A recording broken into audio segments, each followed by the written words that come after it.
It's been 6 days, and still I'm trying to get over Christmas. And who can blame me? I mean, after 12 months of anticipation, it just went like that. And just to think, when I was getting into the Christmas spirit, yoink!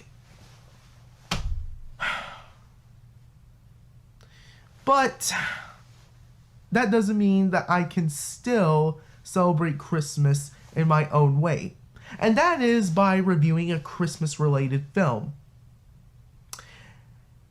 So without further delay, let's get into Silent Night, Bloody Night.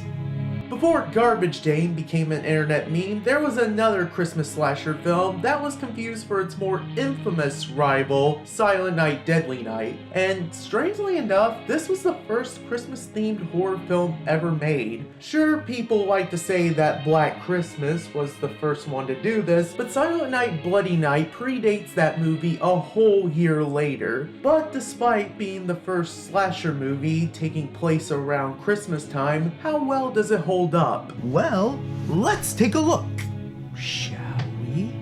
The movie opens with a woman explaining that she's visiting an old house that used to be owned by Wilford Butler. He was presumably dead after getting caught on fire, and was so forgettable that his tombstone is missing a few letters. I wonder if his obituary says the same thing as well. Anyway, a few years go by after his death, and we see the house is up for sale. While that's going on, we see a serial killer is making his way out of a mental institution.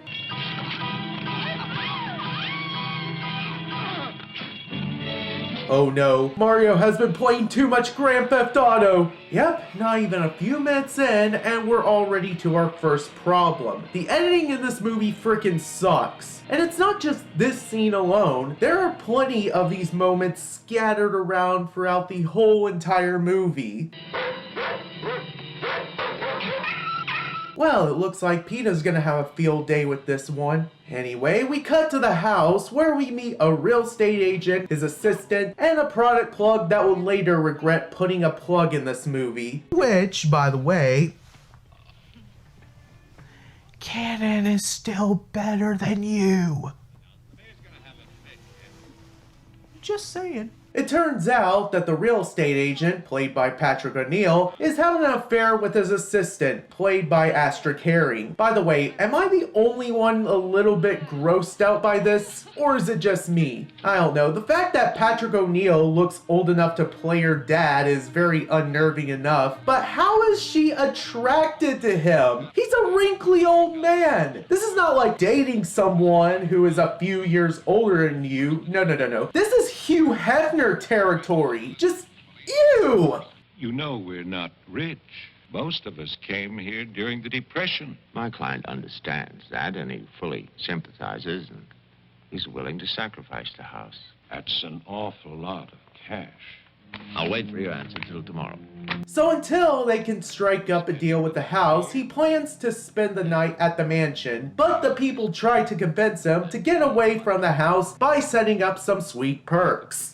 We could put you up at the motel as our guest. No, the house is fine. The Paradise Motel. That's very kind of you, but I'm meeting Mr. Butler about some personal items. And he picked no deal!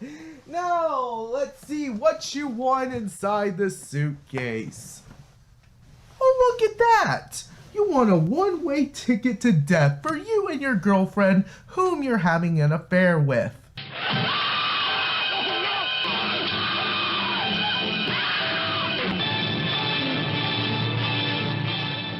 Sorry you didn't win the $1 million, but thank you for playing anyway. Hello, Sydney. Who is this? Sorry about that. I got the wrong number. Goodbye. Meanwhile, we cut to the mayor's daughter as she hears such a clatter, so she sprang from her seat to see what is the matter. But instead of seeing St. Nicholas knocking at her door, it is Wilford Butler's grandson, played by James Patterson, who strangely resembles Abel Ferrara for some reason. Sadly, this was his last role before losing his battle to cancer, and he does a pretty good job in this role. It's just a shame that he went off on such a low note. Anyway, he tries to get into the house, but doesn't have a key for it. So they are on a wild goose chase to find the key for his house. While that's going on, the deputy searches William Butler's grave until he is killed by a horrible jump cut effect. They go to this mute guy, played by John Carradine, as him and Jeffrey go to the telephone operator lady to get his key. But it turns out that she's there at the place too, as she starts to investigate the murder herself. Yeah, screw the detectives and law enforcement when it comes to dealing with a serial killer. Go ahead and investigate it yourself. But then again, the kill count in this movie is very low, so it gives the writers a poor excuse for her dumb decision.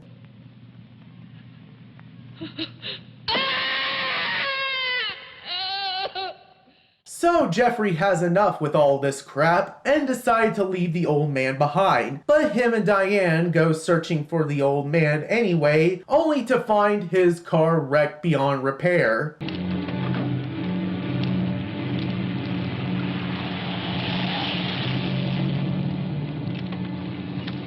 Wait a minute, did the cameraman just accidentally drop the camera?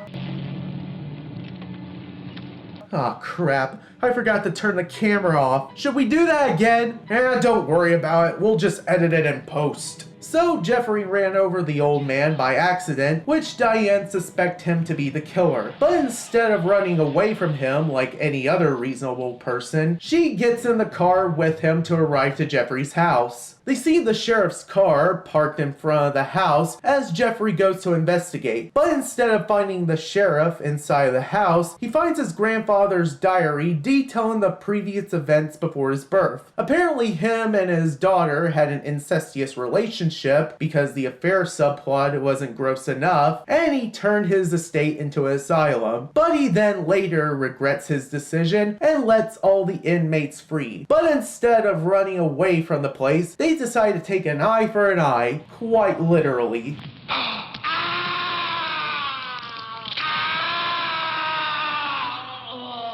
And thus it later reveals that he faked his own death just to kill the rest of the inmates who are posing as the officials. I gotta say, that's a pretty good setup for a movie. And the fact that the inmates killed his daughter gives him a good motive to go after them. Yeah, sure, the movie's a flaming pile of crap, but the plot twist is pretty effective. So the mayor shows up to Jeffrey's doorstep as Jeffrey greets him with his dollar store Dracula cape. He gets Jeffrey confused for the killer as they both shot each other. As Wilford Butler shows up to finish off the job, Diane goes for Jeffrey's gun and starts shooting him. And thus the movie ends with a scarred Diane visiting the estate one last time.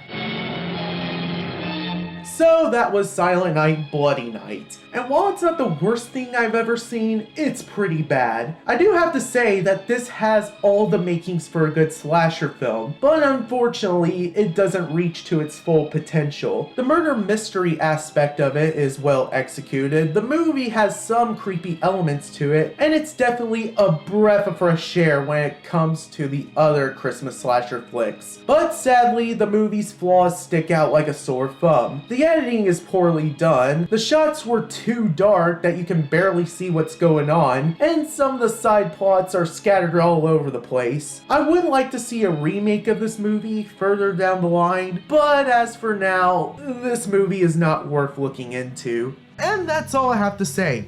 Until next time, thank you all for watching, and well, I can't say Merry Christmas, well, ooh.